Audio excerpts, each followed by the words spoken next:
ವರಮಹಾಲಕ್ಷ್ಮಿ ಹಬ್ಬಕ್ಕೆ ಸೀರೆ ಉಡಿಸೋ ಇನ್ನೊಂದು ವಿಧಾನನ ನೋಡ್ಕೊಳ್ಳೋಣ ಬನ್ನಿ. ಮೊದಲು ಶೋಲ್ಡರ್ ಪ್ಲೀಟ್ಸ್ ಮಾಡ್ಕೊಳ್ತಾ ಇದ್ದೀನಿ. ಹೀಗೆ ಮಾಡ್ಕೋಬೇಕು. Welcome to the channel Anjali beauty and health care.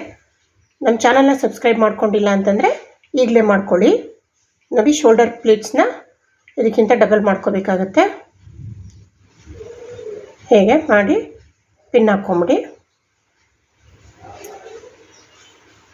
ಮತ್ತು ಇಡೀ ಸೀರೆಯನ್ನು ಹೀಗೆ ಸೆಂಟರ್ ಪ್ಲೀಟ್ ಥರ ಮಾಡಿಕೊಂಡು ಮಧ್ಯದಲ್ಲಿ ಒಂದು ಪಿನ್ ಹಾಕ್ಕೊಂಡು ಮತ್ತೆ ಕಂಟಿನ್ಯೂ ಮಾಡ್ಕೊಳ್ಳಿ. ಫುಲ್ ಸ್ಯಾರಿನ ಹೀಗೆ ಪ್ಲೀಟ್ ಮಾಡಿ ಪಿನ್ ಹಾಕಿ ಇಟ್ಕೊಂಡ್ಬಿಡಿ. ಎರಡೂ ಸೈಡ್ ಪಿನ್ ಹಾಕ್ಕೊಂಡು ಮತ್ತು ಮಧ್ಯದಲ್ಲೂ ಒಂದು ಪಿನ್ ಹಾಕ್ಕೋಬೇಕಾಗತ್ತೆ.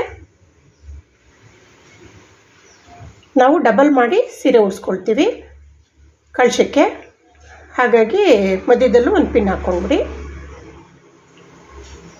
ನೋಡಿ, ಹೀಗೆ ಒಂದು ಪೀಠ ಅಥವಾ ಒಂದು ಸ್ಟ್ಯಾಂಡು ಯಾವುದ್ರ ಮೇಲಾದರೂ ತಟ್ಟೆಯಲ್ಲಿ ಅಕ್ಕಿ ಇಟ್ಕೊಂಡು ಅಕ್ಕಿ ಮೇಲೆ ಬಿಂದಿಗೆ ಇಟ್ಕೊಂಡು ಅದರ ಮೇಲೆ ಕಳಶದ ಚೊಂಬು.